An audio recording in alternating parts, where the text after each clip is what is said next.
নমস্কার, আমি আমার শান্তি স্বপ্ন।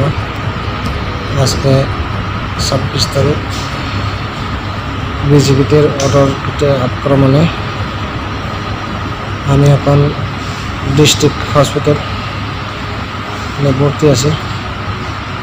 আর যারা আমাদের উপর অতর্কিত আক্রমণ করেছেন তারা হয়েছেন শান্তিপুরের প্রমোদ দাসের ছেলে বাদল দাস আর কেশারতলের মাধব চক্রবর্তী আর সেই লগে শিবম দে আর তাদের কুচক্রান্তে আজকে কেশারতল বাজারে আমাদের ওপর অতর্কিত আক্রমণ হয়েছিল।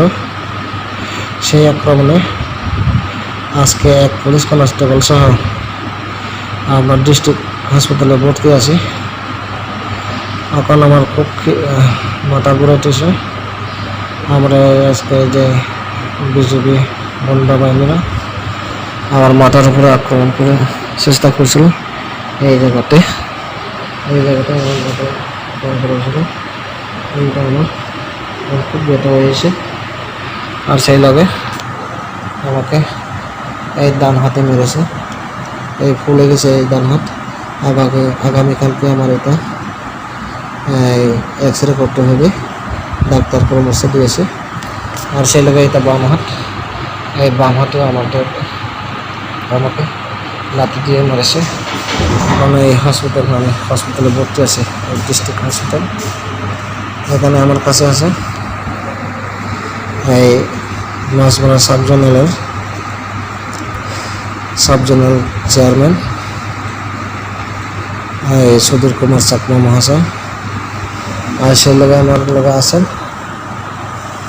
এই আন্ডার সরার জগৎজ্যোতি দেওয়ানের ছেলে প্রাণেশ দেওয়ান। উনিও মাতবল নাই অবস্থায় এখন শুয়ে আছে এই তারা ডিস্ট্রিক্ট হসপিটালে।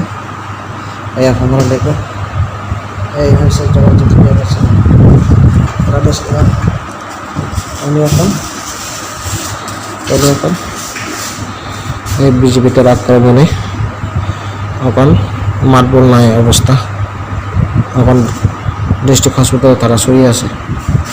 এই তারা আক্রমণ, এই দেখুন এই তিনশো সেলাইন চলতেছে, তারা সেলাইন চলতেছে। আর সেই লগে আপনারা দেখুন এই নিমিষে সুধীর কুমার চাকমা এই মাথাতে মেরেছিল তাকে। এই দেখেন এই লাগছে এখানে। এখন মাতবল নাই অবস্থাতে আছে, তারা ওটা করতে পারে না, মাথা নিচু করতে পারে না। এখনও তাদের কোনো মাতবল নাই অবস্থা আছে। এই সেলাইন লাগেছে তাদেরকে। আর সেই লগে পুলিশ কনস্টেবল আছে, উনি এখন গুরুতর অবস্থা শুয়ে আছে। এখন হেও কোনো মানুষ ইয়ে নাই, তারা এখন গুরুতর অবস্থায় ভর্তি আছে। এখন বেকার বিষয়, এখন আইনের মতো চলার জন্য আমি ত্রিপুরা গভর্নমেন্টের মুখ্যমন্ত্রীর কাছে অনুরোধ করব, প্লিজ আপনারা গণতান্ত্রিককে নষ্ট করবেন না, গণতান্ত্রিক অধিকার নষ্ট করবেন না। আর আপনারা বিজেপি কেদার বাহিনীরা আজকে জায়গায় জায়গায় সন্ত্রাস চালাইতেছে, মারপিট করতেছে, ভেজাল করতেছে। এই আমার অবস্থা দেখুন।